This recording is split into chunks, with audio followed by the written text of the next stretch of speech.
সন্দেহ হলেই আটক, জ্বালানি তেল বিক্রি করা যাবে না রাস্তার পাশে। আজকের প্রথম আলোর ছাপা পত্রিকার প্রথম পাতার প্রতিবেদন এটি।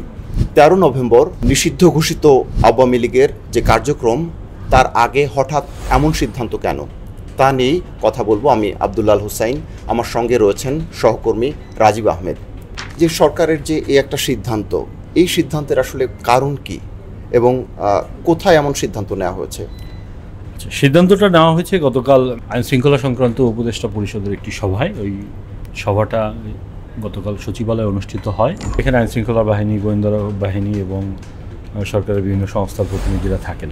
ওই সভায় সিদ্ধান্ত হয়েছে যে আওয়ামী লীগের যে 13 নভেম্বরের কর্মসূচিতে আছে, তার আগে যদি সন্দেহভাজন কাউকে পাওয়া যায় যে নাশকতা করতে পারেন, তাকে সন্দেহ হলেই আটক করা হবে। এটা মূলত সরকার আরও কঠোর অবস্থান নিল। আপনি জানেন যে গত কয়েকদিন ধরে পুলিশের তল্লাশি চলছে, অভিযান চলছে, আটক চলছে। এর আগে গত রোববার আরেকটা বৈঠক হয়েছিল, সেটা হলো আইন শৃঙ্খলা সংক্রান্ত কোর কমিটির সভা। সেই সভাটি ছিল মূলত আওয়ামী লীগের 13 নভেম্বরের কর্মসূচিকে ঘিরে। কোর কমিটি হলো যেটা স্বরাষ্ট্র উপদেষ্টা প্রিজাইড করেন, স্বরাষ্ট্র উপদেষ্টার সভাপতিত্বে হয়। আর উপদেষ্টা পরিষদ যে কমিটি গঠন করেছে আইন শৃঙ্খলা সংক্রান্ত, সেখানে 8 জন উপদেষ্টা থাকেন। আওয়ামী লীগের যে নেত্রী শেখ হাসিনা, তিনি সহ আরও কয়েকজনের বিরুদ্ধে যে মানবতা বিরোধী অপরাধের যে মামলাটি আন্তর্জাতিক অপরাধ ট্রাইব্যুনালে চলছে, সেটির আসলে রায় ঘোষণা কবে হবে তা আগামীকাল অর্থাৎ 13 নভেম্বর জানা যাবে। সেই হিসেবেই তো আওয়ামী লীগের এই কার্যক্রমটা।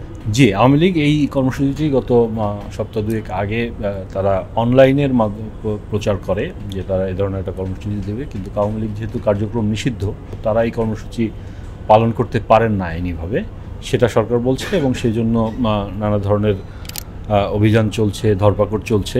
এর মধ্যে আমরা দেখছি যে ঢাকায় বেশ কিছু বাস পোড়ানোর ঘটনা ঘটেছে, একটা প্রাইভেট কারও পোড়ানো হয়েছে, তার মধ্যে কিছু ঝটিকা মিছিল হয়েছে, বিভিন্ন জায়গায় ককটেল হামলা হয়েছে। এর মধ্যে উল্লেখযোগ্য দুটি জায়গা হলো মিরপুরে গ্রামীণ ব্যাংকের প্রধান কার্যালয়ের সামনে, আর একটা হলো উপদেষ্টা ফরিদা আক্তারের পরিবারের যে ব্যবসা প্রতিষ্ঠান।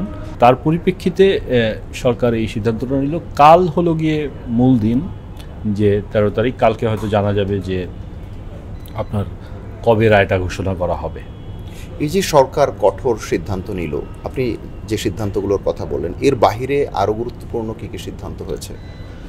ওখানে আরও কয়েকটা সিদ্ধান্ত নেওয়া হয়েছে। একটা হলো রাস্তার পাশে, যেটা আপনি বলছিলেন যে খোলা তেল বিক্রি করা যাবে না। আমরা দেখি যে ফিলিং স্টেশনের বাইরে রাস্তার পাশে ড্রাম নিয়ে বসে অনেক সময় খোলা তেল বিক্রি করা হয়। ওখানে আইন শৃঙ্খলা রক্ষাকারী বাহিনীর পক্ষ থেকে বলা হয়েছে এখান থেকে তেল নিয়ে এই বাস পোড়ানো বা অগ্নিসংযোগের কাজে ব্যবহার হতে পারে, এই কারণে তেল নেওয়া ওখানে বিক্রি করা যাবে না আগামী নির্বাচন পর্যন্ত। এই সিদ্ধান্ত অতীতেও আমরা দেখেছি। আওয়ামী লীগ সরকারের আমলে যখন মানবতা বিরোধী অপরাধের বিচার চলার সময় বিভিন্ন বিক্ষোভ, অগ্নিসংযোগের ঘটনা ঘটেছে, তখন এই সিদ্ধান্ত দেখা গিয়েছিল। তো এই সিদ্ধান্ত আসলে কতটা কার্যকর হবে বা এটা দিয়ে কতটা অগ্নিসংযোগ বা এই ধরনের নাশকতামূলক কার্যক্রম বন্ধ করা যাবে, সেটা প্রশ্ন সাপেক্ষ, কিন্তু সরকার এই সিদ্ধান্ত নিয়েছে। আরেকটা সিদ্ধান্ত হলো যে র্যাব এবং আনসারের এবং পুলিশের পোশাক, যেটা নিয়ে গত জানুয়ারি মাসে পোশাকের রং ঠিক করা হয়েছিল, তখন র্যাব এবং আনসারের পোশাক নিয়ে বেশ একটা সমালোচনা হয়। সরকার সেটা পরিবর্তন করে নতুন পোশাকের রং এবং ঠিক করেছে। এর মধ্যে আনসারের পোশাকের রংটা চূড়ান্ত হয়েছে, যদিও সরকার আনুষ্ঠানিকভাবে এখনও প্রকাশ করেনি, কিন্তু র্যাবেরটা কিছুটা সংশোধন হবে। আগেই জানিয়ে রাখি, এইসব সিদ্ধান্তগুলো কিন্তু আমরা সূত্রের মাধ্যমে জানতে পেরেছি। উপদেষ্টা যে ব্রিফিং করেছেন সাংবাদিকদেরকে, ওখানে কিন্তু বিস্তারিতভাবে এগুলো বলেননি, তবে তিনি জ্বালানি তেল বন্ধের, খোলা জ্বালানি তেল বন্ধের কথাগুলো বলেছেন। ওই সভায় আরেকটা আলোচনা হয়েছে যে দেশের কিছু জায়গা থেকে আওয়ামী লীগের নেতাকর্মীরা ঢাকায় এসে জড়ো হচ্ছে, সেটা আইন শৃঙ্খলা রক্ষাকারী বাহিনীর তরফ থেকে বলা হয়েছে। সিদ্ধান্ত হয়েছে যে সেখানে অভিযান চালানো হবে। সব জায়গায় কি আইন শৃঙ্খলা রক্ষাকারী বাহিনী পৌঁছানো সম্ভব? এই বিষয়টাও গতকালের বৈঠকে আলোচনা হয়েছে। সেখানে আইন শৃঙ্খলা রক্ষাকারী বাহিনীর পক্ষ থেকে বলা হয়েছে যে সব জায়গা তো পাহারা দেওয়া সম্ভব নয়। ধরেন রাস্তার পাশে একটা বাস থামানো আছে, সেটা কি সার্বক্ষণিক পাহারা দেওয়া সম্ভব? ঢাকার গলিতে গলিতে কি সার্বক্ষণিক পুলিশ মোতায়েন করা সম্ভব, রাখা সম্ভব নয়। এ কারণে ওই সভায় আলোচনা হয়েছে যে এটা আসলে রাজনৈতিক কর্মসূচি, রাজনৈতিকভাবে মোকাবেলার জন্য রাজনৈতিক দলগুলোকে আহ্বান জানানো হবে, তারা যাতে কার্যক্রম নিষিদ্ধ ঘোষিত আওয়ামী লীগের এই ধরনের কর্মসূচি প্রতিরোধে তারাও যাতে মাঠে থাকেন। অর্থাৎ বিভিন্ন রাজনৈতিক দলের যে নেতাকর্মী যারা রয়েছেন তারাও আগামীকাল অবস্থান করবেন গলিতে গলিতে? না, এটা বৈঠকে সিদ্ধান্ত হয়েছে যে তাদেরকে আহ্বান জানানো হবে, কিন্তু এখন রাজনৈতিক দলগুলো থাকবেন কিনা সেটা রাজনৈতিক দলগুলোর সাথে এখনও কথা হয়নি বা তাদের এটা সিদ্ধান্তের বিষয়। কিন্তু আমরা গত কয়েকদিন দেখছি যে বিএনপির মনোনয়ন পাওয়ার পরে তাদের নেতাকর্মীরা মিছিল করছে, আবার বিভিন্ন এলাকায় বিএনপির নেতাকর্মীরা তারা হলো গিয়ে অবস্থান নিয়েছেন, সেটা কিন্তু দৃশ্যমান। সার্বিক পরিস্থিতিটা কি আসলে এখন? সার্বিক পরিস্থিতিতে আমরা দেখছি যে ঢাকার রাস্তায় কিন্তু যানবাহন কিছুটা কম, মানুষ বাইরে বের হতে একটু সংকোচ বোধ করছে। সাধারণত যখন এই ধরনের গাড়ি পোড়ানো হয় বা এই ধরনের ককটেল হামলা হয় তখন মানুষ একটু ঘরে থাকার, অনেকেই জরুরি প্রয়োজন ছাড়া বের না হতে পছন্দ করেন।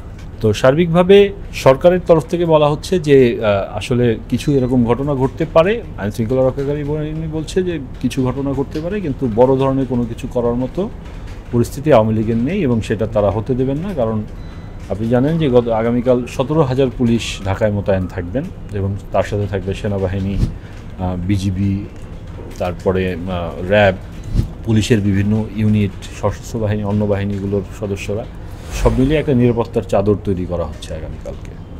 অসংখ্য ধন্যবাদ আপনাকে রাজীব আহমেদ। দর্শক, যেমনটি শুনছিলেন যে সন্দেহ হলেই আটক, জ্বালানি তেল বিক্রি করা যাবে না রাস্তার পাশে, এরকম আরও বেশ কিছু গুরুত্বপূর্ণ সিদ্ধান্ত এসেছে গতকালের সরকারের যে আইনশৃঙ্খলা সংক্রান্ত যে উপদেষ্টা পরিষদের বৈঠক, সেখানে এরকম যে ঘটনাগুলো, দিনের গুরুত্বপূর্ণ ঘটনাগুলো যেগুলো ছাপাপত্রিকা আসবে, সেগুলো নিয়ে আমরা প্রতিনিয়ত আপনাদের সামনে হাজির হব। থাকুন ভালোর সাথে, আলোর পথে।